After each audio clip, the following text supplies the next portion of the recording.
ये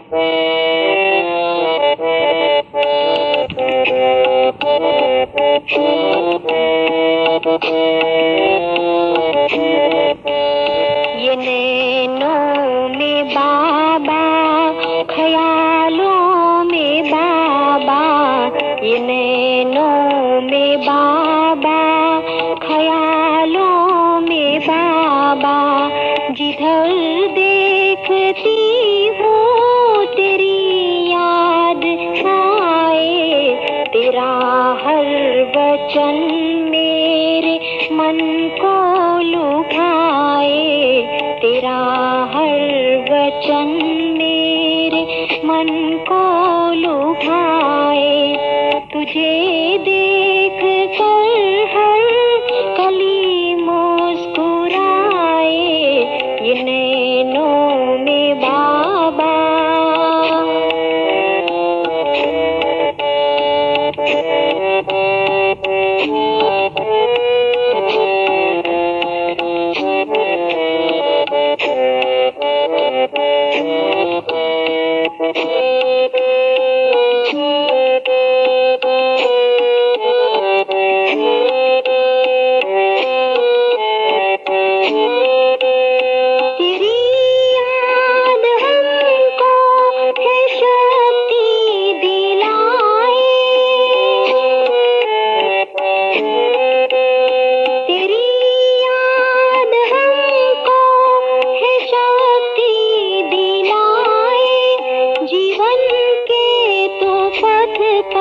सुखों को बिछाए, मेरे दिल की धड़कन मुझे ये बताए, मेरे दिल की धड़कन मुझे ये बताए, तुझे पाके पाए जमी आसमाए, ये नैनों में बाबा।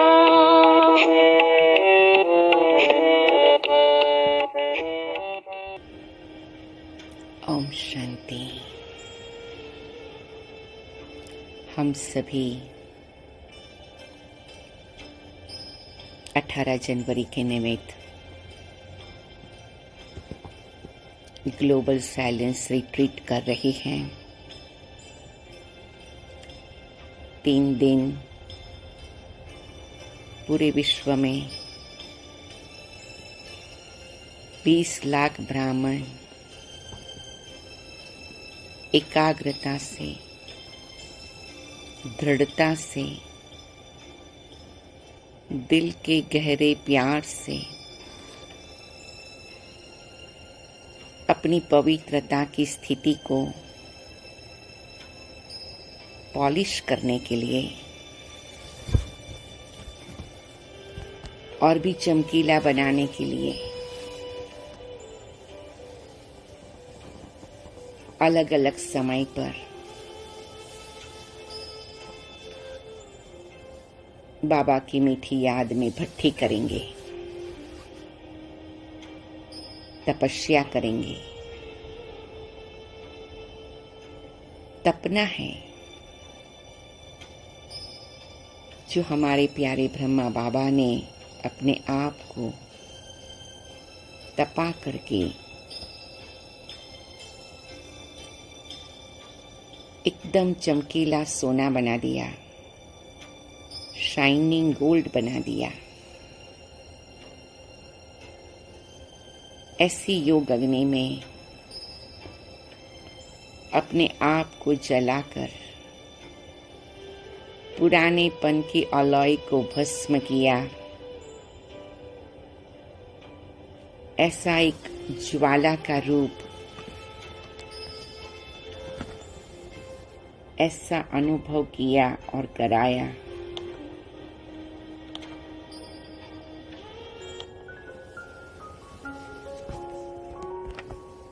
जो बहुत सहज रीति से आत्मा में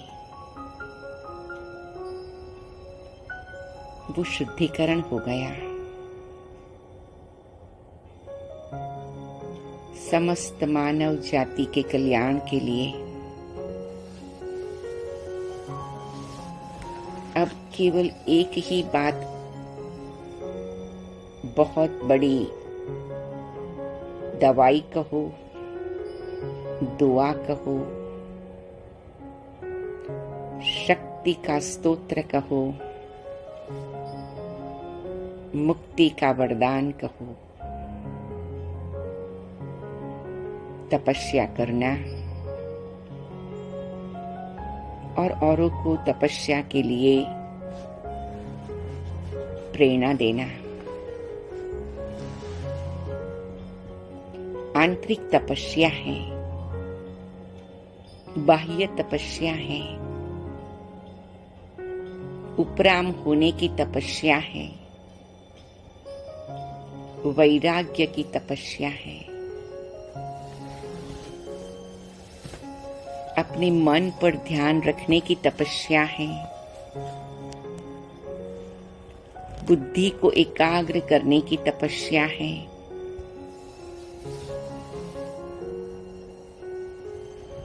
अपनी भावनाओं को नियंत्रित करने की तपस्या है। ये 3 दिन स्थूल तपस्या तो चलेगी। बहुत से भाई बहन हैं जिन्होंने ये लक्ष्य बना लिया है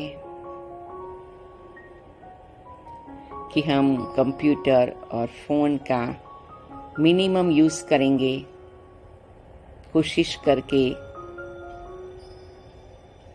यूज न भी करें, अपना भोजन सात्विक और सिंपल बना देंगे, अपने आप को कारोबार से छुट्टी दिला देंगे, सरल सफेद कपड़े पहनकर फ्रेश होकर प्यारे बाबा के सामने, बाबा के रूम में बाबा की दृष्टि लेने के लिए बैठ जाएंगे और तपस्या का शुभारंभ होगा। वो एकांत, वो अंतर्मुखता, एकाग्रता में सहयोगी बनेगी और वो एकाग्रता से वो ज्वाला प्रज्वलित होगी जो बहुत सारी आंतरिक जंक को भस्म करने में मदद करेगी। लेकिन एक स्टेप आगे चलना है कि ये शक्तियों को कहाँ चैनलाइज करना है। तो ये स्थूल तपस्या की रूपरेखा के साथ हम आंतरिक तपस्या का भी एक प्लानिंग करें, कुछ बातें ध्यान में ले जिससे ये तपस्या की सारी शक्तियों को वहां चैनलाइज करके अपनी मानवीय स्थिति पर विजय प्राप्त कर रूहानियत का अनुभव कर सके, अलौकिकता का अनुभव कर सके। इसके लिए कुछ बातें आपके सामने रखते हैं। हम एक मनुष्य की स्थिति के रूप में जब कोई ऐसी परिस्थिति आती है, कोई का हमारे साथ का व्यवहार हमें योग्य नहीं लगता है, तो हमें दुख होता है। बाबा ने हमें आज्ञा दी है, न दुख दो न दुख लो। हम बहुत संभल के चलते हैं कि हम किसी को दुख न दें, लेकिन अभी तक हमने अपने अंदर की नाजुकता कहो, अपने अंदर का एक सेंसिटिव नेचर कहो, उसके पर विजय पाना है। क्योंकि जब कोई व्यक्ति हमारे साथ कुछ करता है या बोलता है या हमारी रिक्वेस्ट को नहीं मानता है या हमारी कोई भी बात के लिए विरोध करता है या हमारे लिए गलत बात बताता है, झूठ बोलता है, हमारी इम्प्रेशन को खराब करने का प्रयत्न करता है, जाने अनजाने हमारा अपमान कर देता है, हमारे साथ रूड व्यवहार होता है, कई ऐसी छोटी छोटी बातें हैं, बहुत छोटी छोटी बातें हैं, लेकिन उससे हमें दुख हो जाता है, हम दुख ले लेते हैं। बाबा ने कहा ना दुख दो ना दुख लो, लेकिन हम दुख लेते हैं और हमें कई बार पता भी नहीं लगता है हमने दुख ले लिया। हमारे दिल की धड़कन बढ़ जाती है, हमारा श्वास फूल जाता है, गला सूख जाता है। और जब हम दुख लेते हैं तो जो हमने लिया वही हम देंगे, नेचुरली जो अंदर है वही बाहर आएगा, इनसाइड आउट होगा। तो ये 3 दिन की तपस्या में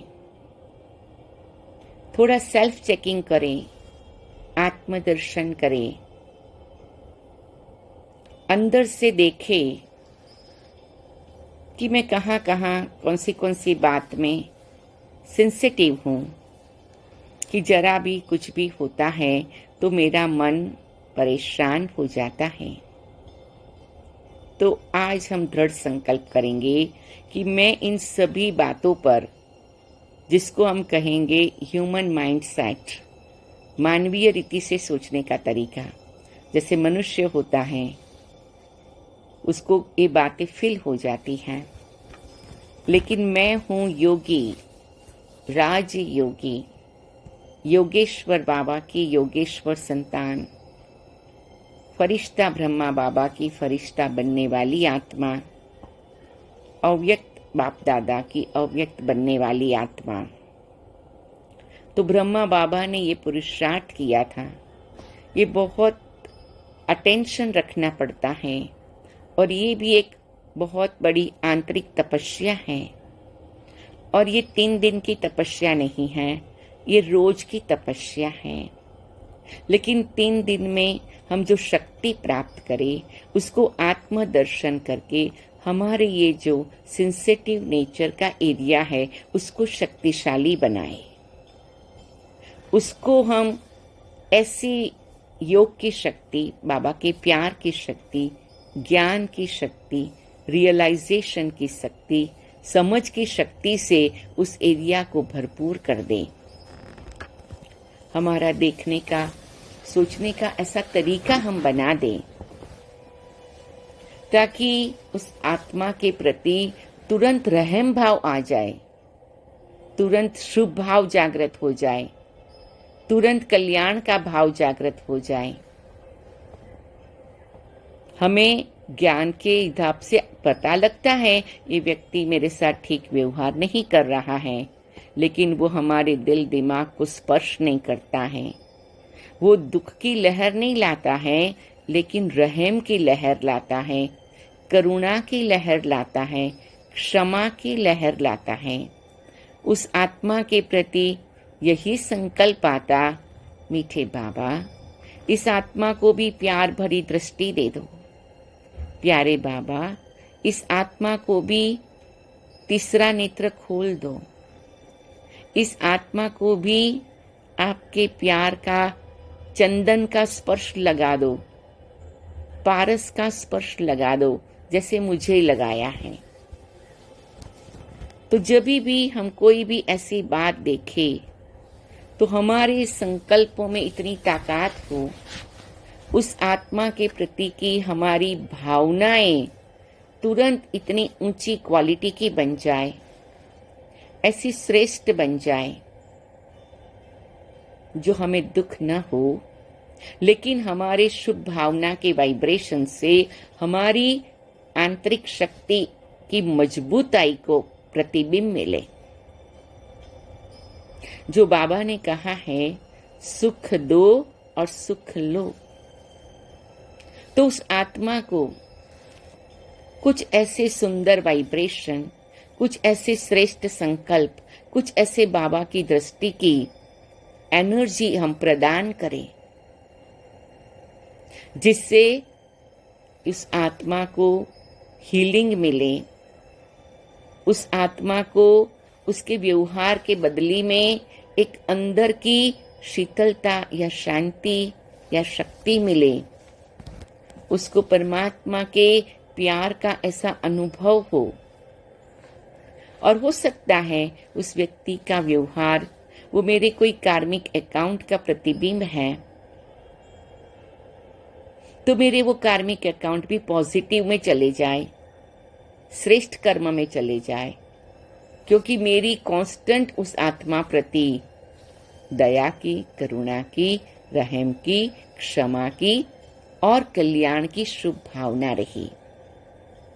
तो ये 5 प्रकार की भावनाओं से अपने आप में अंदर तक, गहराई तक भरपूर करना।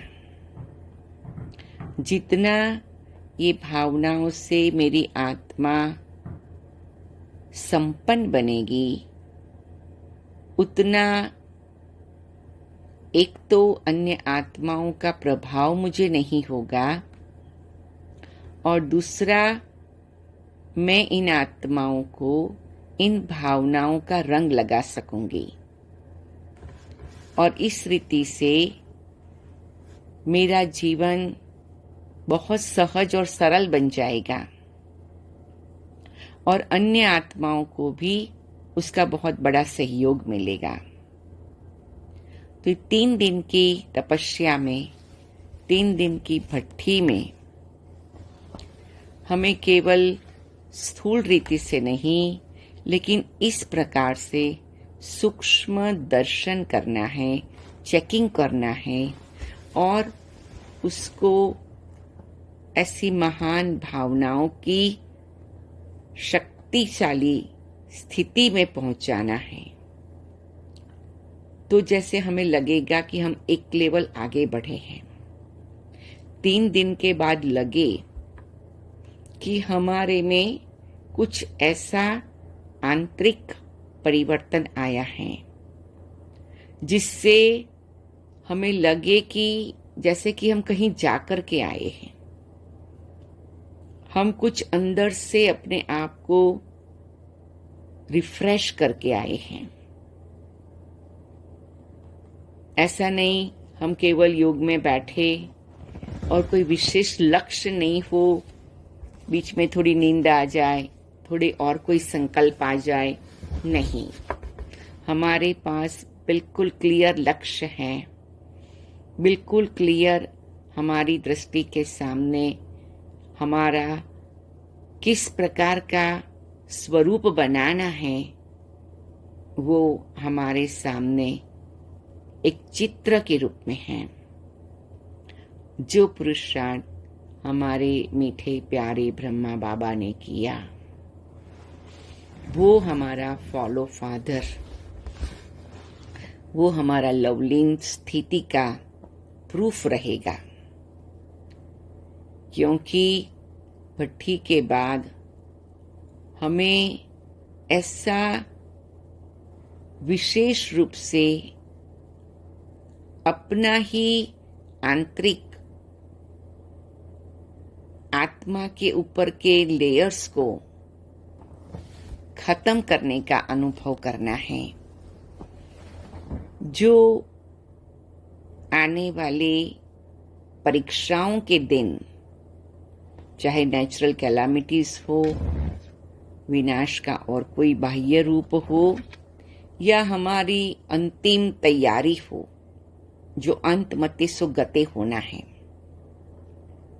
और हमारा फरिश्ता रूप जो सबको ऊंची प्राप्ति कराने वाला हो, तो ये सब तैयारी हम ये 3 दिन में कर रहे हैं। तो एक एक एरिया को हम कंप्लीट करते जाए तो ये भी एक विजयी स्वरूप हमारा बनेगा कि अब मुझे कोई भी बात का, दुख का प्रभाव नहीं पड़ता है। दुख की बात देखते हुए भी हम सुख दे सकते हैं, शुभ भावना दे सकते हैं। दूसरी एक बात हम ध्यान में रखें कि हो सकता है ये 3 दिन के लिए हम मुख का भी मौन रखें और लक्ष्य रहे कि मन का भी मौन रहे, लेकिन साथ साथ एक अच्छा नया संस्कार जागृत करने का प्रयत्न करें या एक प्रकार की नई पैटर्न बनाने का प्रयत्न करें या तो प्रोग्रामिंग करने का प्रयत्न करें कि बोलने का जो तरीका है, कम बोले, धीरे बोले, मीठा बोले। ये भी एक तपस्या है। बिल्कुल नहीं बोलना वो भी तपस्या है, लेकिन बोले, लेकिन सचमुच ही कम बोले, तोल के बोले, ऐसा कहते हैं ना, या जरूरत से कम बोल के भी ज्यादा काम करा ले। धीरे से बोले, मिठास से बोले, जिसके साथ भी बोले, जो भी बोले, उमंग उत्साह देने वाले शब्द बोले, हिम्मत देने वाले शब्द बोले, एप्रिशिएट करने वाले शब्द बोले, किसी को भी आगे बढ़ाने के शब्द बोले। और ये तभी होगा जब हमारे अंदर में वो स्थिति होगी कि सबके प्रति मेरी आत्मिक दृष्टि है, मेरी दृष्टि सबको एक्सेप्ट करने की है, क्योंकि जो मन में होता है वही मुख के वाणी के द्वारा बाहर आता है। तो हम ये भी चेकिंग करें कि 3 दिन के बाद हमारा बोल कैसे बदल गया है कि नहीं, और उसके लिए हम 3 दिन में भट्ठी के समय पर प्रैक्टिस करके अपनी ये चेकिंग करें कि हम जब बात करते हैं तो किस प्रकार के शब्द बोल लेते हैं, और जब हम कोई बात बोलते हैं तो उसका असर हमारे पर और दूसरे पर क्या होता है। तो कभी कभी हम किसी को दुख देने वाले शब्द नहीं बोलते हैं, लेकिन हिम्मत दिलाने वाले शब्द भी नहीं बोलते हैं, उसका उमंग उत्साह बढ़े ऐसी बात भी नहीं बताते हैं, या किसी को कुछ अच्छा काम किया है तो अप्रिशिएट करे वो नहीं कर सकते हैं, किसी को कुछ मदद की है तो थैंक यू करे। तो ये हमें अपनी चेकिंग करनी है कि जरूरत पर हम थैंक यू कर सकते हैं या हम सचमुच किसी को अप्रिशिएट कर सकते हैं। और ये तभी होगा जब हमारा दिल उदार दिल होगा और विशाल दिल होगा, क्योंकि उदार दिल में कभी कभी कहते हैं कि किसी को धन का सहयोग दे दिया या स्थूल चीज वस्तुएं दे दी, वो भी उदारता है। लेकिन किसी को शब्दों के द्वारा भी आगे बढ़ने में मदद कर दी, थैंक यू कर दिया, अप्रिशिएट कर दिया, ग्रेटफुल फीलिंग्स कर दी, ये भी बहुत बड़ी उदारता है। और वो हम तभी कर सकते हैं जब हमारा दिल बेहद का है, विशाल दिल है। तो बाबा भी दिलाराम हैं, हम सभी दिलरुबाएं हैं, तो हमारा दिल कैसा होना चाहिए? उदार दिल और विशाल दिल। तो ये भी हम चेक करें ये 3 दिन की भट्ठी में कि हमारा दिल उदार दिल और विशाल दिल कितना है। उससे हमारे में नम्रता आती है, जो बाबा ने कहा है निराकारी, निर्विकारी, निरअहंकारी बनो। जो निराकारी, निर्विकारी, निरहंकारी होगा वही उदार दिल, विशाल दिल होगा और वही ऐसे शब्द बोल पाएगा। तो कम बोलना, धीरे से बोलना, मीठा बोलना, लेकिन शक्तिशाली बोलना, शक्तिशाली बनाने के लिए बोलना। तो इसका कनेक्शन आपस में एक दूसरे के साथ है। बोल, दिल और निरहंकारी स्थिति। तो ये 3 दिन हम सभी इन बातों की चेकिंग करेंगे और अपने आप को एक नए सुंदर अवतार के रूप में प्रकट करेंगे। तो वेलकम 3 दिन की बहुत सुंदर ग्लोबल साइलेंस रिट्रीट में हम सभी अपने आप को अभिनंदन दे, औरों को अभिनंदन दे, अपने को वेलकम करे, सबको वेलकम करे और बाबा वेलकम कर रहा है और मुझे नया सुंदर अवतार दे रहा है, ऐसे अनुभव में रहे। ओम शांति, ओम शांति, ओम शांति।